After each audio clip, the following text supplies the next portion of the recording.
Кыргызский язык – символ суверенитета и национальной государственности, неотъемлемая часть духовности народа. Почти 33 года, как был принят закон, согласно которому кыргызский язык обрел статус государственного. Это стало значительным шагом в построении независимой республики. На сегодня в стране проводится множество шагов в целях популяризации госязыка. Одним из них является закон о телевидении и радиовещании. С прошлого года Министерством культуры, информации, спорта и молодежной политики активно проводятся мониторинги по соблюдению данного закона. И вот завершилась очередная проверка. Такого рода мониторинги в Кыргызстане не проводились со времен Советского Союза, но не нужно бояться таких проверок. Они направлены лишь на наше развитие, потому что мы, кыргызскоязычные журналисты, должны говорить на кыргызском языке четко, красиво и обладать богатым словарным запасом. Это работа государственных органов, направленная на то, чтобы посредством СМИ улучшить привлекательность языка, популяризировать его. И в первую очередь мы, журналисты, должны быть примером для нашего населения, чтобы, смотря на нас, остальным хотелось заговорить так же ясно, понятно и красиво на нашем родном языке.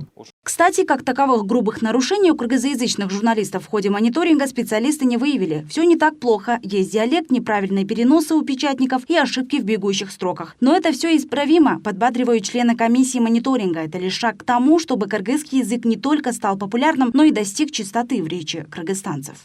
К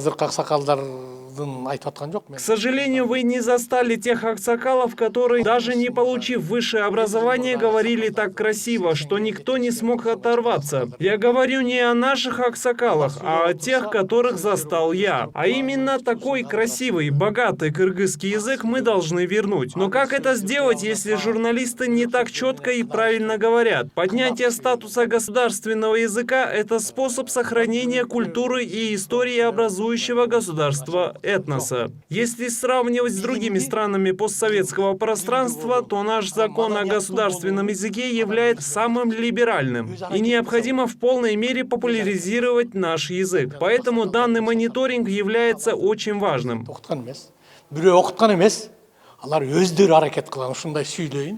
Кстати, к концу прошлого года стало известно, что по стране приостановили вещание нескольких телеканалов. Так, во время лицензионной проверки у каналов были выявлены нарушения в части соблюдения норм по государственному языку и производству отечественного контента. С января была начата еще одна плановая проверка всех действующих на территории Кыргызстана телерадиоорганизаций. Также у нас есть такая норма, что именно в эфире телеканала должно быть 50% отечественного контента и 50% зарубежной продукции. Да? И по итогам проверки вот эти телеканалы, многие телеканалы частные, которые занимаются ретрансляцией, они не соблюдают.